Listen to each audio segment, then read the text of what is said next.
Right, चलिए हटाएं इसे। इंट्रामोलिकुलर एल्डोल के बाद अब हम वो प्रॉब्लम करते हैं जो आपने पूछी है। देखो बच्चों, वीक में जो लास्ट के 3 दिन हमारा जो एक्स्ट्रा लेक्चर रहेगा उसमें हम सिलेबस आगे नहीं करेंगे, उसमें आपको बायोलॉजी पूरी करनी है बस। ठीक है बच्चों, 3 दिन बायोलॉजी पे फोकस करो, 3 दिन बायोलॉजी। अगर ये 12वीं में भी आपने ऑर्गेनिक बहुत अच्छे से कर ली तो पूरी 11वीं कवर हो जाएगी। 11वीं में जो भी पढ़ा था वो सब कुछ यहाँ है। तो 3 दिन हम कोई सिलेबस आगे नहीं करेंगे, बहुत आगे सिलेबस चला लिया जितना चलाना था। आपको एल्डोल कैनिजारो, देखो अलग से चैप्टर है, ये 8वां चैप्टर है एल्डोल कैनिजारो रिएक्शन का। थोड़ी बहुत प्रॉब्लम है, ये पूछनी है और आपको 3 दिन ही पूछनी है, बाकी सिलेबस आगे चलने दो। ऐसा भी नहीं यार सिलेबस चलाना ही नहीं है, ये भी नहीं है।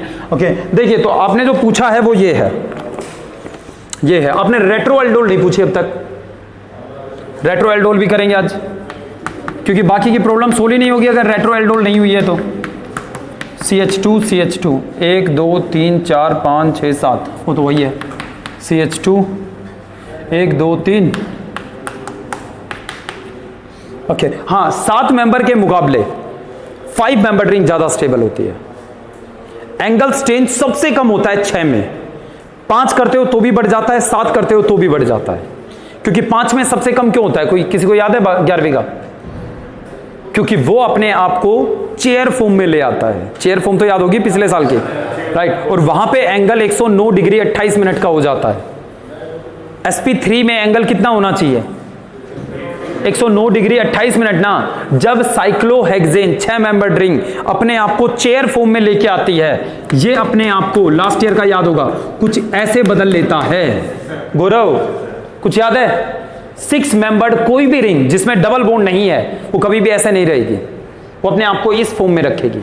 वजह क्या है? इस फॉर्म में एंगल 109 डिग्री 28 मिनट नहीं हो पाता जो कि sp3 का होना चाहिए, राइट। जब वो चेयर फॉर्म में आता है, ये बताओ, ये एक्सियल, ये इक्वेटोरियल। जो ऐसे स्ट्रेट है वो एक्सियल बॉन्ड होते हैं, ये इक्वेटोरियल। ओके, तो ऐसा होने के बाद जो एंगल है वो 109 डिग्री 28 मिनट हो जाता है।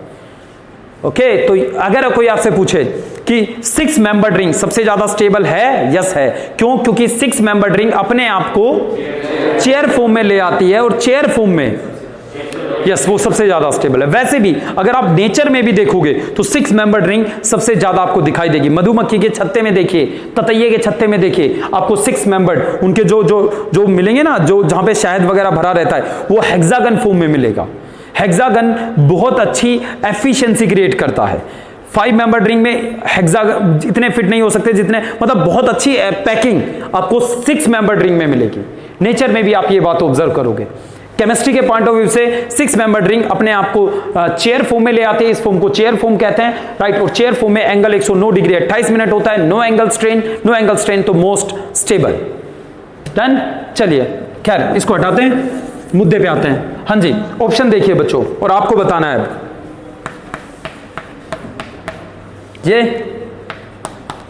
ये है भाई साहब, साफ कह रहा है ओ क्या नाम प्रिंस कि 75% प्रोडक्ट बना है, तो 75% तो मैक्सिमम प्रोडक्ट कौन सा बनेगा वो पूछ रहा है। 5 मेंबर्ड रिंग स्टेबल होती है। चलिए बच्चों करके देखो, मैं आपको हिंट दे रहा हूं कि एक बार यहां से नेगेटिव यहां अटैक करवा के देखो, एक बार यहां से यहां अटैक करवा कर देखो कौन सा बनेगा। सबको ये भी तो किया हमने।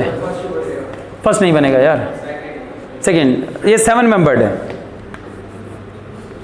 7 मेंबर्ड रिंग ऐसे बनाते हैं। 7 मेंबर्ड कम स्टेबल होती है 5 मेंबर्ड से। ओके, अब ये भी किया है। कैसे? ये नेगेटिव यहां अटैक करेगा। 1 2 3 4 5 6 7 मेंबर्ड रिंग, राइट। ये अटैक करेगा, OH बनेगा एंड देन। नहीं आया समझ में? राइट, ऑप्शन बी है। डाउट है? बी ऑप्शन है इसका आंसर, बी है ना, राइट बी। कहां से? 5 मेंबर्ड रिंग बनाना उसने प्रीफर किया। सर हमें कैसे पता 5 मेंबर्ड ही बनेगी? वो कह रहा है कि 73% प्रोडक्ट बनाए ए। बी भी बनेगा पर वो 73% नहीं बनेगा, सॉरी ए भी बनेगा पर वो 73% नहीं बनेगा, वो कम स्टेबल है। ये ही मैक्सिमम बनेगा, क्योंकि 5 मेंबर्ड रिंग ज़्यादा स्टेबल होती है। ठीक है, चलिए बच्चों, नेक्स्ट है रेट्रो एल्डोल। कैसे 6? 1 2 3 4 5 6, तो फिर तो ये ऑप्शन ही नहीं है। फिर तो बिल्कुल सही कह रहे हो आप, रोड़ा ही नहीं है इसका, तो 7 मेंबर्ड बन ही नहीं सकती। क्यों नहीं बन सकती? 2 2 4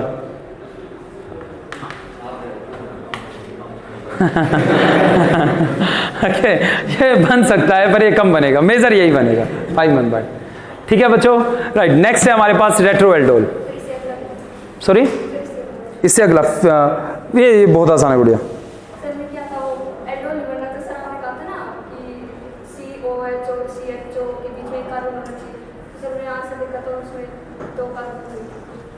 ओके, चलिए गुड़िया, देखो बच्चों, अभी एक और परीक्षा है आपकी, अब सबको करके दिखाना है।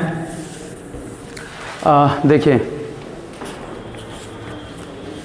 PH CH double bond CH single bond CHO।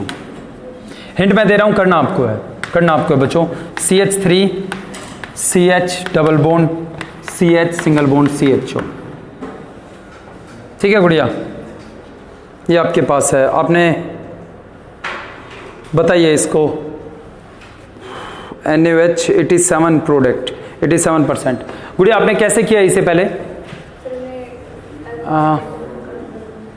Alpha hydrogen नहीं निकलेगा। अल्फा हाइड्रोजन कहाँ है? कंजुगेटेड होगा ना। हाँ देखिए बच्चों, चलिए सुनिए, आपके सामने 2 मॉलिक्यूल हैं, 2 मॉलिक्यूल बताइए। राघव, चलो बुलावा आया है। देखिए बच्चों, ये आपके पास है पीएच, देखो समझना, CH3 CH, एक वर्ड होता है कंजुगेशन, यहाँ तो कंजुगेशन भी नहीं होगा, कंजुगेशन भी नहीं होगा, यहाँ तो कंजुगेशन भी नहीं हो रहा। हो तो रहा है वैसे। चलिए देखिए, एक और मॉलिक्यूल मैं लिखता हूं कि गौरव एक गैस कीजिए, OH नेगेटिव आता है, ठीक है, OH नेगेटिव आता है, इस H को बाहर निकालता है, कोई रोड़ा ही नहीं है इस बात में, तो क्लियर है। Alpha hydrogen is acidic in nature, right, ये अल्फा हाइड्रोजन है, एसिडिक नेचर का है। बट OH नेगेटिव जब इसके पास आएगा तो कौन सा H निकालेगा? अल्फा नहीं, उससे भी बड़ा रेजोनेंस हो सकता है अगर ये H पॉजिटिव निकले तो। जरा देखो कैसे ये बनेगा, CH2 लोन पेयर CH, कुछ दिख रहा है? और याद, कंजुगेशन का मतलब होता है कि हाँ, एक और बॉन्ड भी उसमें पार्टिसिपेट करने लगा रेजोनेंस में, और बड़ा हो गया रेजोनेंस, आई एम सॉरी, बड़ा हो गया। अब जरा देखो, ये यहां, ठीक है, हाँ जी, जो आपका कैरेट का कलर होता है, कैरेट का, गाजर का लाल रंग जो होता है, उसमें कैरोटीन की वजह से होता है।